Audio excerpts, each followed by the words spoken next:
Hey there, it's Corey with Ascend Smarter Intervention, where we make research-based reading intervention easy. And today I wanted to talk about how you can run an asynchronous lesson, or essentially how you can run a lesson when you don't necessarily have your students directly in front of you.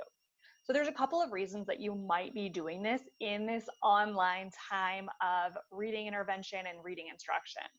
So one reason that you may be running an asynchronous lesson is because you have a big class and they're not all necessarily getting on at the same time. And so what you're doing is you're recording a video similar to what I'm doing right now, and you are sharing that video with your students. So you can use something like YouTube, you can use something like Google Classroom. There's a lot of ways in which you can share that video content, but essentially what you're doing is you're posting the link and they're watching it later. So that might be one reason. Another reason might be that you actually do have your students and they are all on live with you, but you can't have them all interacting with you. If you have a bigger class, or if you're using something like Google Hangouts and you just don't necessarily have the ability to have students doing the remote control option, but you still want them to have an interactive experience. So I just wanted to run through what that might look like. So essentially, what you would want to do is you would want to have slides, or you would want to have some type of content that's going to have the ability for interaction at a later time. We definitely recommend Google Classroom, or just simply putting folders together for each of your students where they can go ahead and just enter their information right in there. So essentially what you're doing is you're creating a slideshow for each student. You're just making copies. This is why Google Classroom is great, because you can just select the option without actually having to make copies and put it in everybody's folder. However, if you're not in a position to be able to put a Google Classroom together, or if you have a smaller caseload, you may just be able to copy it and it's fine. So essentially what you would do is you're just going to run through the lesson without having a student. So what you could say is, we're going to start today with our Phonological Awareness Warm-Up Drill. I'm going to tell you 2 words and I want you to tell me if those 2 words rhyme. Do truck and pluck rhyme? Once you figure it out, go ahead and pull that check mark and drag it into the yes or no box. Students will then be able to just go ahead and move that. And again, because this is all going to be in their slides, you'll be able to see it and check it later to see what their work was. So yes, truck and pluck do rhyme, so we would say yes. We could say, what's a word that rhymes with clock? I might type in flock. What word do these syllables make? Back, pack. You want backpack. What word do these sounds make? St, I, k. And again, you're not typing this, you're waiting for them to type it. So you're just leaving this, you're just giving them the slides, and they're going to type it in later so that you can see their work. Then you would say, let's see here, if we change the first sound in rock to s, what's the new word? Go ahead and type it in the gray box for number 5. And that's what you're doing. So you're just giving the instruction and they're typing it in later. Then you could say, the next part of our lesson is that we're going to go through the sound drill. So what I want you to do is I want you to go through and I want you to out loud say the sound that each of these letters make. Now, obviously, if you are doing this in an asynchronous lesson, you can't necessarily guarantee that they have gone through it. However, your goal or your hope is that they're going to go through and and that they're just going to go through and do that. You can add, incentives and little things like that where they have to, move pieces around once they've done it. But honestly, I would say just hopefully they're going through it. This is usually a quick warm-up drill in our intervention. So worst case, if they don't, it's not the end of the world. Then we would say, okay, now I want you to circle the vowels. So we're going to go ahead and circle the vowels. We just want them to drag and drop this. So essentially, you're just telling them, I have a number of letters here for you. What I want you to do is I want you to take the circles in the top left-hand corner of the screen, and I want you to go ahead and circle those vowels for me. Next, I'm going to have you read this list of words. These are review words from our past lessons. What I want you to do is I want you to take those markers from the bottom and cross out any nonsense words after you've read them all. The great thing about these types of activities is that if you have goals around following multi-step instructions, you can see if they were able to do that. Now, granted, if students make errors and you're teaching an asynchronous lesson, it's really hard to know, did they decode the word incorrectly? Did they just not know the vocabulary? But what you will know is you will know that they erred. And so then you can make sure that you're going back and reteaching concepts because they struggled in the past. With this, circle the closed syllables and mark the vowel with a brev.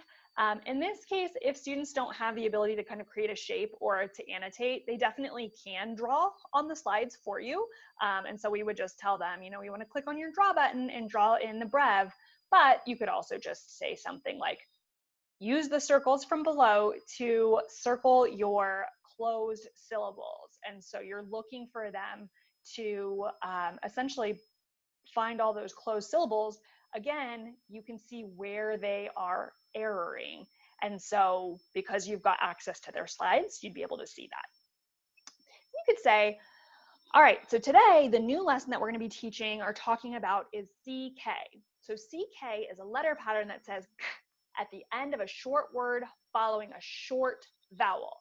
So we're going to read some words that have CK, but before we do that, I want you to take 2 fingers, I want you to write on your desk, I want you to write on your sofa or write on the carpet, wherever you're listening to this right now, and I want you to write CK says k, CK says k, CK says k, 3 times on the carpet, on the desk, wherever you're at, with your fingers.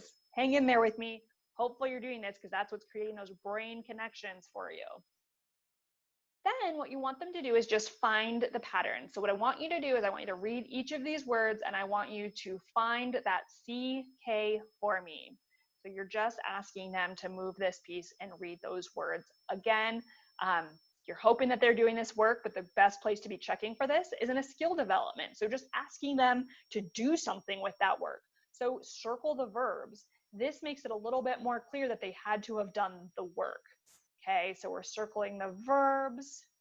We're boxing the words that rhyme with black. So you're requiring that they do a little bit more interaction with this so that you can see where they're struggling and where they're doing well. Then you can do something like this where you just ask them, I want you to go through and look at each of these words. So some of them are going to end with a CK, following the new pattern that we just talked about. If it's touching a short vowel sound, we're going to use CK. If it's touching a consonant or a long vowel sound, we're going to use K. What I want you to do is I want you to look at each word and pick either a CK or a K to complete it. Milk, brick. I want you to go ahead and put the rest of those together. And then I want you to create a sentence and type it into this gray box for me using at least 2 of the words from above. After you've typed your sentence, I want you to check for COPs. So you're going to check for capitals, organization, punctuation, and spelling, and go ahead and drag those in for me so I know that you checked them. Then we're going to read our sentences. What I want you to do is I want you to circle the CK in each of the sentences. Let's see here. I found one CK. I found another CK. She kicked the ball and it got stuck in a tree. Who or what is the sentence about? She did what? Kicked the ball. That's our subject and our predicate. You can either underline it or you can highlight it, but I want to see what's that subject, what's that predicate. This is another great way to make sure they're actually reading those sentences for you because they have to do some work on the back end to show you that they know what it is that you've taught. You can also look at errors that they're making so you know how to instruct that later on. For fluency, obviously, if you're doing an asynchronous lesson, you're not necessarily charting on fluency, but you can ask students to read through the passage and then answer questions. That's going to give you a good idea of what their overall comprehension is, and it's going to give you an opportunity to see where they might need some additional work. Then you can say something like, great, before we move on to spelling, we're going to do our part 2 of our phonological awareness drill. So I'm going to tell you a sentence, and for each word that you hear, I want you to pull one of the blocks into my grid. So the sentence is, the black truck was stuck in the rut. The black truck was stuck in the rut. So again, you can display it, you can model it, but ultimately you want them doing this in their copy so that you can see how they did. Are these words the same or different? Pluck, truck. Same, different. They're different, so we're going to go ahead and put our arrow right there. Then you can just go through and do any other phonological awareness drill or anything else that you do, and you can use this to just give them the opportunity to respond so that you can see how they're doing. You're just presenting it even though nobody's on the other side. You're just running through the lesson and all of your students are responding to their own individual data. Then you can go through and you can just tell them, I'm going to tell you a sound. I want you to pull all the different ways that we could make that sound into the number. So for number 1, what letter or letters say eh? And you're just looking for them to go ahead and pull that right up there for you. For spelling, you can just give an oral spelling. And what you want them to do is you want them to type their answer in. So you're just going to give them the spelling words. Number 1, struck. Number 2, pluck. You can just go through and whatever your words are, they can type them in and you can check them later and see how they're doing. Now, granted, you do have spell check on here, and so they may be changing them. So do know that, but a lot of students won't, or a lot of students will change them to another incorrect spelling. So do take this with a grain of salt, but also know if they are using their resources, that's great. I would just use that in your data tracking to say with the option of spell check on there.